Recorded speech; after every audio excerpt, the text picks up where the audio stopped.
Hello and welcome to this video on vitiligo, a skin disease that affects millions of people worldwide. In this video, we will explore everything you need to know about vitiligo, include its causes, symptoms, treatment and latest research. So let's get started. What is vitiligo? Vitiligo is a skin disorder that affects the pigment cells or melanocytes in the skin. It results in the loss of skin color in patches on the skin or unusual pigmentation of the skin. It can also affect other part of the body that have pigment such as hair or the eyes. Vitiligo is a more common in people with dark skin. However, it can affect people of all races and ages. Now, the causes of vitiligo. The exact causes of vitiligo is not known. Studies suggest that it may be an autoimmune disease in which the body immune system mistakenly attack and destroy its pigment cells. That's why vitiligo is sometimes associated with other autoimmune diseases such as thyroid, diabetes or lupus. There may also be a genetic component as vitiligo can run in families. Symptoms of vitiligo. The most prominent symptoms of vitiligo is the loss of skin color in patches on the skin.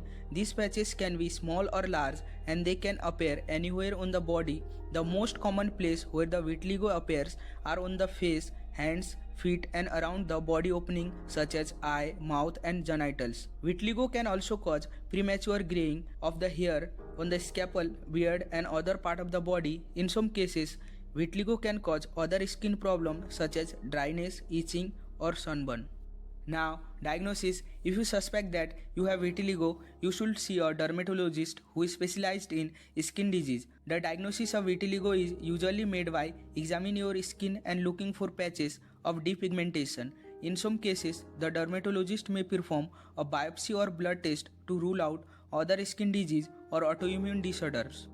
Treatments. There is no cure for vitiligo. However, there are several treatments that can help to improve the appearance of the skin and reduce the spread of the disease. The most common treatment include topical corticosteroid. These are cream or ointment that contain steroid to reduce inflammation and suppress the immune system.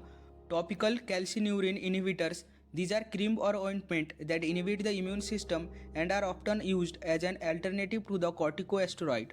Xarelin and ultraviolet therapy. These involve taking medication called xarelin and then exposing the skin to ultraviolet light to restore pigmentation. Narrowband ultraviolet B therapy. This involves exposing the skin to narrowband ultraviolet light to stimulate the production of the pigment cells. Depigmentation. This involves removing the remaining pigment of the skin and is often used in case where the vitiligo cover most of the body. Research. Researchers are actively studying vitiligo and trying to understand its causes and develop new treatment. Some of the current research include stem cell therapy. This involves using stem cell to replace the pigment cell in the skin that have been destroyed. Gene therapy. These involve modifying the genes that are responsible for skin pigmentation to restore melanocytes that produce melanin. Immunotherapy. This involves using drugs that can modulate or suppress the immune system to prevent it from attacking the pigment cell. In conclusion, vitiligo is a skin disease that affects millions of people worldwide. Although there is no cure, there are several treatments that can help to improve the appearance of the skin, and ongoing research offer hope for new treatment in the future. If you suspect that you have vitiligo, be sure to see a dermatologist who can help diagnose and treatment the condition. Thank you for watching this video and I hope this video has been informative and helpful.